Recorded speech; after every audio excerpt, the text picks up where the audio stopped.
Okay, John Burroughs again. I'm going to continue on with my autobiography, 7 Years to Life. This is chapter 33. It's called One Man Protest.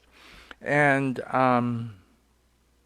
uh, I do have partial dentures now, so I hope they don't make me sound too lispy. Anyway, back to 1967 in Aragon High School. I had made many new friends, and most of them are idealistic hippies, convinced that their philosophy for living should be accepted by all. I am one of these extremists. In other stories, coming very shortly, you will learn the first names of many of my close friends, and at the time, and the different things that bonded us. As you know, or may have read about the hippies in the 60s, is that peaceful protest was constantly being used to get their message across regarding almost anything.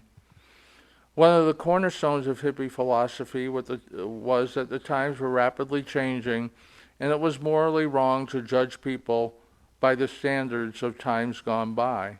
Some of their beliefs were undoubtedly correct, but these beliefs, whether or not they were practiced, had been in existence for some time. Racism and sexism are the ones that immediately come to mind. They believe people should not be judged by how they dress, the length of their hair, how they spoke, or the philosophies they espoused. Remarkably, one's personal hygiene should not be held against them, though that was one I detested with enthusiasm. Essentially, they wanted freedom without responsibility or accountability. In general, the only standard one should be judged by was whether or not they were part of the so-called establishment, which in itself is a double standard because the establishment usually consisted of older, more conservative people whose philosophical views were the antithesis of that of the hippies. However, as it always is with idealists and extremists, they are never wrong. I became immersed in this atmosphere of protest. I began to question the whole notion that people should be judged by diploma and degrees.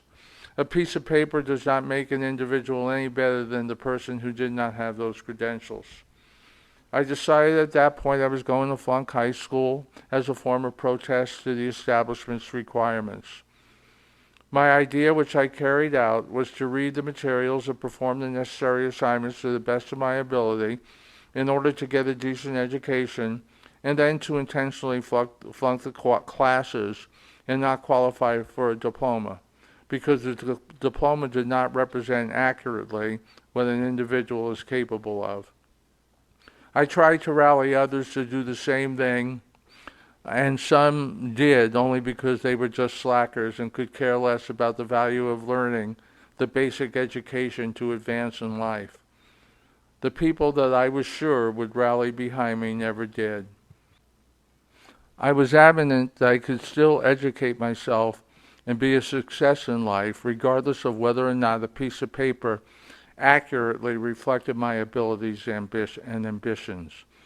I purposely flunked my senior year and went back to try again, only to please my mother.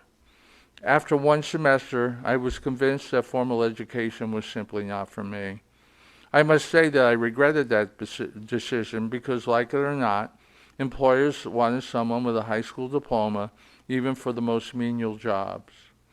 I breezed through night school and obtained my GED and eventually got my first job through an employment agency working at a service station, 60 hours a week for $1.85 per hour, and for the first 3 months the agency got 30%. I had a great time working there and learned so much about people and the education that life provides that I knew then and there I would never go to college. I have nothing against higher education because I have seen how it benefited so many of my friends. Yet at the same time, it is a protected, sterile educational environment that for some students, graduating was a path to discontent because so much of the real world had passed them by. The bottom line is, this decision led me to where I am now, and it is not a perfect place, but there is no place I'd rather be. The first job became the beginning of an experiential learning journey for me, and without it, facing the challenges I now face today would swallow me up. I am so far from perfect, but I continue to learn life lessons that are not boring or repetitious, but an exciting and inspiring roadmap to bettering myself.